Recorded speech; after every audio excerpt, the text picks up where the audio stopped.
आप देख रहे हैं इंडिया टाउन न्यूज, भारत की बात। देश की राजनीति में कांग्रेस और बीजेपी को अलग अलग विचारधारा की पार्टियों के तौर पर देखा जाता। दोनों ही दल कहीं साथ आएंगे और साथ में चुनाव लड़ेंगे, ये कल्पना से भी परे माना जाता।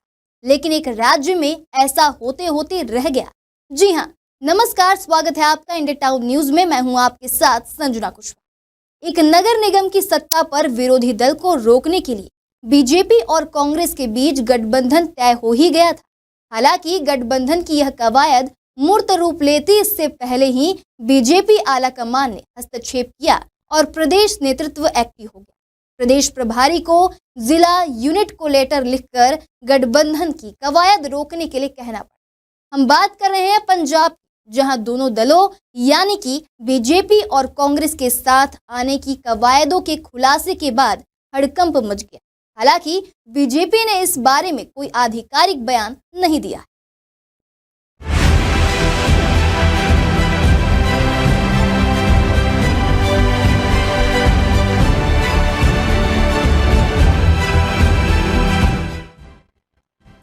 लुधियाना नगर निगम के चुनाव में सूबे की सत्ताधारी आम आदमी पार्टी को 95 में से 43 वार्ड में जीत मिली।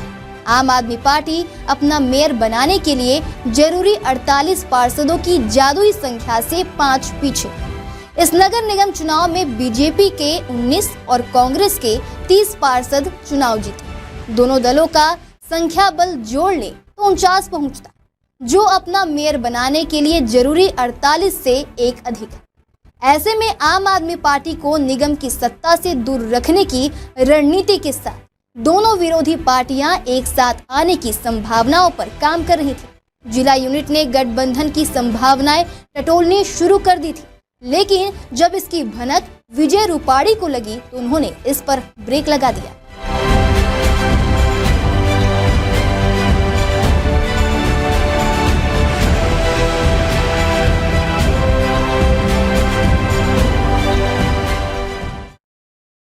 चुनाव स्तर पर दोनों दलों के बीच गठबंधन पर सहमति भी बन गई।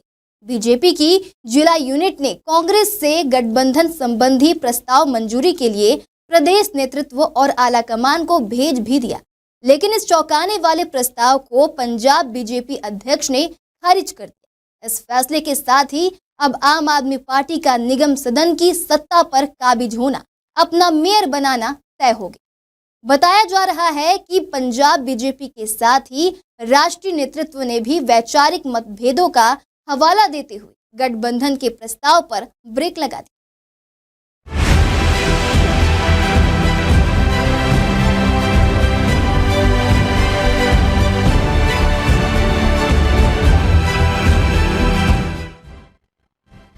पंजाब बीजेपी प्रभारी विजय रूपाणी ने पार्टी की लुधियाना जिला यूनिट को औपचारिक रूप से पत्र लिखकर कांग्रेस से गठबंधन नहीं करने के लिए कहा। कांग्रेस के साथ गठबंधन की कवायद को लेकर लुधियाना बीजेपी के अध्यक्ष राजेश धीमान ने कहा कि यह आला कमान की मंजूरी पर निर्भर है। हालिया आम चुनाव में लुधियाना लोकसभा सीट से बीजेपी के उम्मीदवार रहे केंद्रीय मंत्री रवनीत सिंह बिट्टू ने भी पार्टी के कांग्रेस मुक्त भारत के दृष्टिकोण का जिक्र करते हुए बैंड ओल्ड पार्टी के साथ गठबंधन की संभावनाओं को खारिज किया।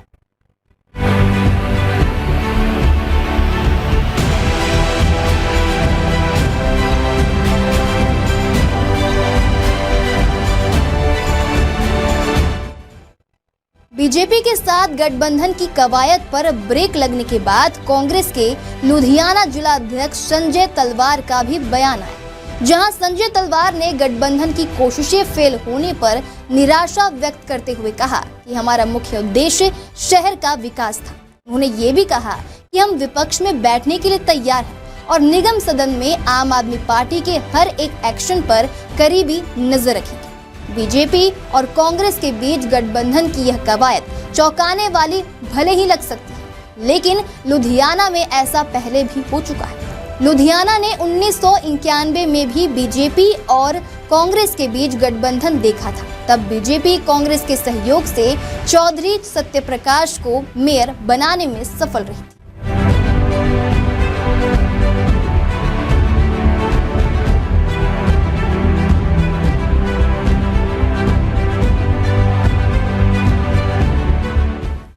कांग्रेस और बीजेपी जो आमतौर पर एक दूसरे के खिलाफ खड़े होते लगभग एक साथ आ गए थे, लेकिन यह गठबंधन बनते बनते रह गया। वहीं अब लुधियाना में आपका मेयर बनना लगभग तय माना जा रहा है।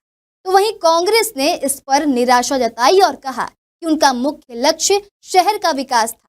बता दें, इस घटनाक्रम ने राजनीति में एक नई बहस छेड़ दी। तो क्या विरोधी पार्टियां वाकई एकजुट हो सकती हैं? क्या राजनीति में सिद्धांतों का कोई मतलब नहीं? यह देखना दिलचस्प होगा। आज के लिए इतना ही। अगली बार फिर हाजिर होंगे एक नए विषय को लेकर। अब मुझे दीजिए इजाजत। नमस्कार। आप देख रहे हैं इंडिया टाउन न्यूज, भारत की बात।